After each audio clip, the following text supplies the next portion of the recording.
Students, in last class we have already talked about verb. I have given you a verb family flow chart. मैंने आपको कुछ verb के बारे में बताया था, उसके फैमिली के बारे में आपको एक चार्ट दिया था। आई थिंक कि आपको शायद वो समझ में ना आए, इसलिए आज मैं इस लॉकडाउन में वीडियो बनाकर आप लोगों की हेल्प करने के लिए बैठी हूँ। देखिए, जब हमारा ग्रामर का पहला चैप्टर है क्लास 10 में, हमारा पहला चैप्टर है इन्फिनेटिव, ठीक है।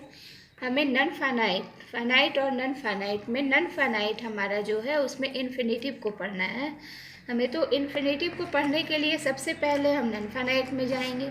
उसके लिए ये है क्या, तो इसके लिए हमें इसका जो रूट है, इसके जो बेस है, उस बेस में जाना पड़ेगा और उसका स्टार्टिंग है वर्ब। वर्ब चैप्टर का ही ये एक पार्ट है। तो सबसे पहले मैं आपको बता दूं कि वर्ब फैमिली में एक है मेन वर्ब। मेन वर्ब जिसे हम रूट वर्ब भी बोलते हैं, जिसका बेसिक फॉर्म होता है मेन वर्ब, जिसे हिंदी में हम क्रिया बोल सकते हैं।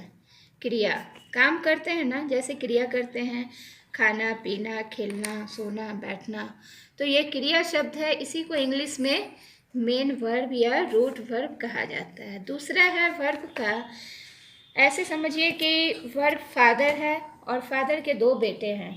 मेन वर्ब है और ऑक्सिलरी वर्ब है। ऑक्सिलरी वर्ब में ऑक्सिलरी वर्ब है सहायक क्रिया, जिसे हिंदी में हम लोग क्या कहते हैं, सहायक क्रिया कहते हैं, जो एक वाक्य बनाने में, एक सेंटेंस को बनाने में, यानी कि संज्ञा, सर्वनाम, नाउन, प्रोनाउन और किसी वर्ब को, क्रियापद को जोड़ने के लिए बीच में हमें एक सहायक क्रिया की ज़रूरत पड़ती है।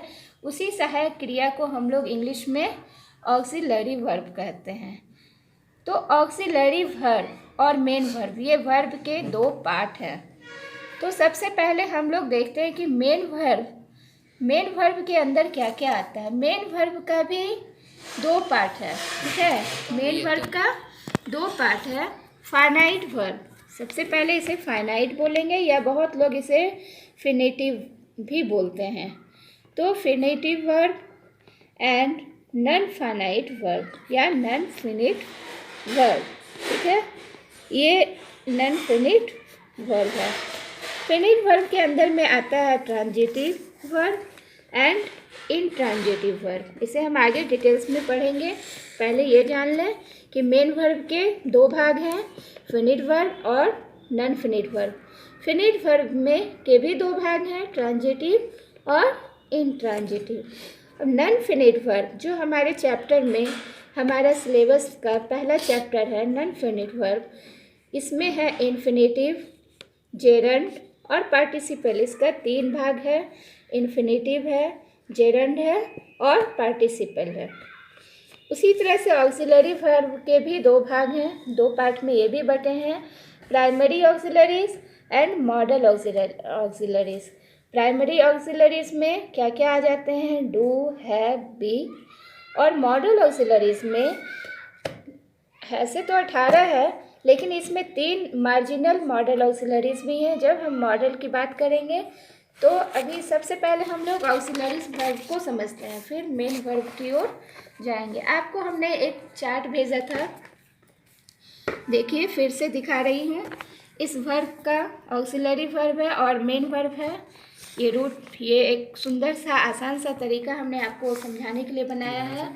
प्राइमरी ऑक्सिलरीज में आ जाइए, जिसको कि हेल्पिंग वर्ब भी में एक प्राइमरी, जैसा अभी आपको हमने बताया कि प्राइमरी है और मॉडल है, ठीक है। तो प्राइमरी वर्ब के 3 भाग, बहुत छोटे छोटे शब्द हैं, इसे याद रखना है। पहला है बी, बी, दूसरा है do and third is have.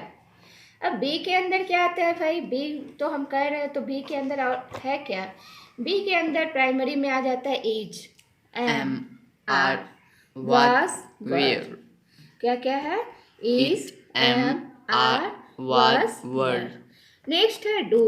Do कहने से किसका बोध हो रहा है, तो डू कहने से डू, डज, डिड।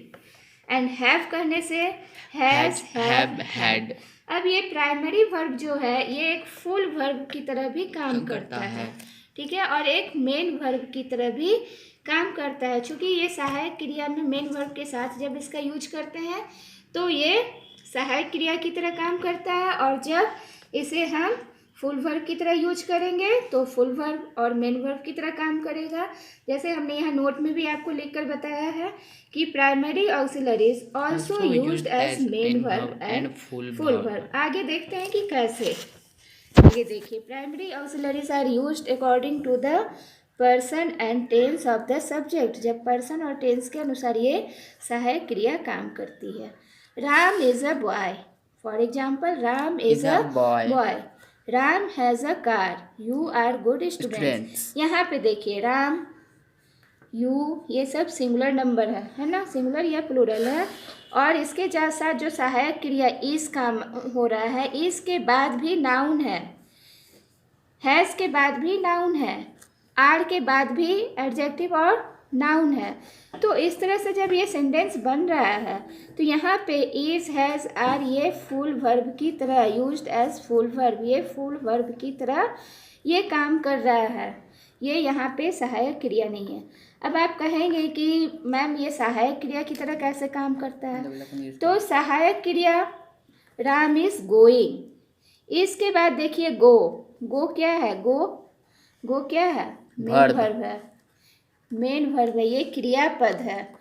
तो जब प्राइमरी वर्ब के साथ कोई क्रियापद लगे, या यूँ समझिए कि क्रियापद के पहले जब उसकी सहायता करने के लिए कोई प्राइमरी, जैसे बी, डू, हैव में कोई भी प्राइमरी वर्ब लगे तो उस समय वह सहायक क्रिया हेल्पिंग वर्ब यानी प्राइमरी ऑक्सिलरीज की तरह यूज होता है, used as helping verb. Ram has played, Ram खेल चुका है। तो हैज़, प्ले हमारा मेन वर्ब है और प्ले के साथ हैज़ ये हेल्पिंग वर्ब का काम कर रहा है। तो इस तरह से हम लोगों ने देखा कि ऑक्सिलरीज क्या फर्स्ट पार्ट जो है, पहला भाग है प्राइमरी ऑक्सिलरी में इज, एम, आर और was, were. Is, am, are present tense है। जब हम टेंस की बात करेंगे तो आपको बताएंगे किस तरह से ये टेंस में वर्तमान और भूतकाल में यूज होता है। तो इज, एम, आर ये प्रेजेंट टेंस वर्तमान काल में है, वाज, वर ये पास्ट टेंस भूतकाल में है, ये बी फॉर्म में है।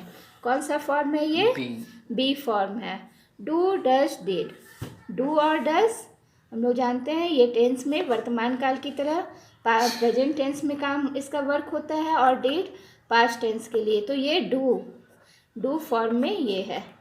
हैज़, हैव, हैड तो ये हैव का फॉर्म है।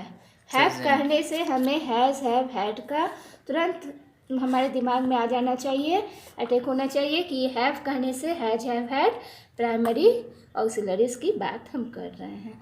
डियर स्टूडेंट्स, आपको ये समझ में आ गया होगा कि प्राइमरी ऑक्सिलरी वर्ब को किस तरह से हम याद रख सकते हैं।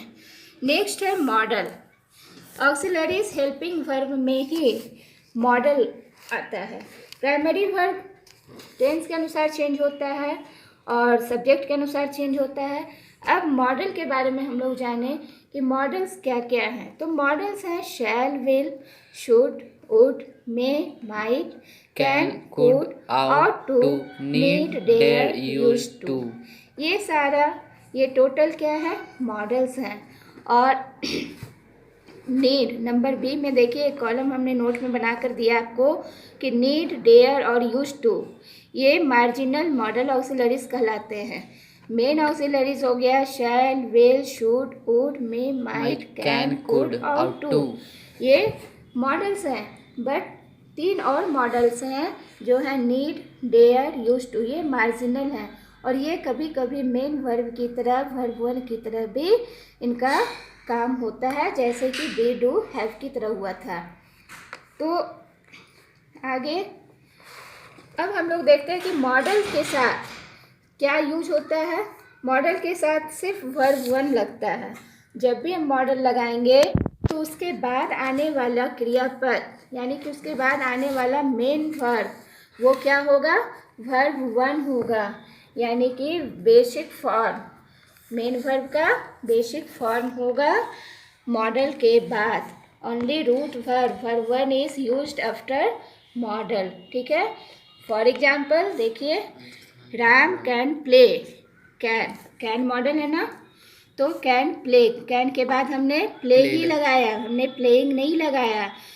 अगर आई भी लगाए तो आई कैन प्ले ही लगेगा, आई कैन प्लेइंग नहीं होगा, आई कैन प्लेड नहीं हो सकता है। ही में कम, कम वर्ब वन है, प्ले वर्ब वन है, तो ही में कम, देखिए वर्ब वन ही लगा है। ही में कमिंग, सुनने में अच्छा लग रहा है नहीं ना। ही में केम, अच्छा लगा नहीं लगा। तो ये हम इसे बोल करके भी, हम प्रैक्टिकली भी हम देख सकते हैं कि इसके साथ क्या सुटेबल हो सकता है। तो मॉडल के बाद हमेशा वर्ब वन ही लगता है, और मॉडल सब्जेक्ट के अनुसार चेंज नहीं होता है और वर्ब के अनुसार चेंज नहीं होता है। ये सिर्फ टेंस के अनुसार चेंज होता है। मान लीजिए यह पास्ट की बात हो तो कैन का कुड कर सकते हैं, पास्ट की बात हो तो मे का माइट कर सकते हैं। देन आपको हमने एक मॉडल का हिंदी के माध्यम से समझाने के लिए हमने आपको एक PDF भेजा है। आप उसको खोलकर देखें और उसको पढ़ें और उसमें देखें कि उसका कैसे कैसे कहाँ कहाँ यूज हम कर सकते हैं। Thank you so much. Have a nice day.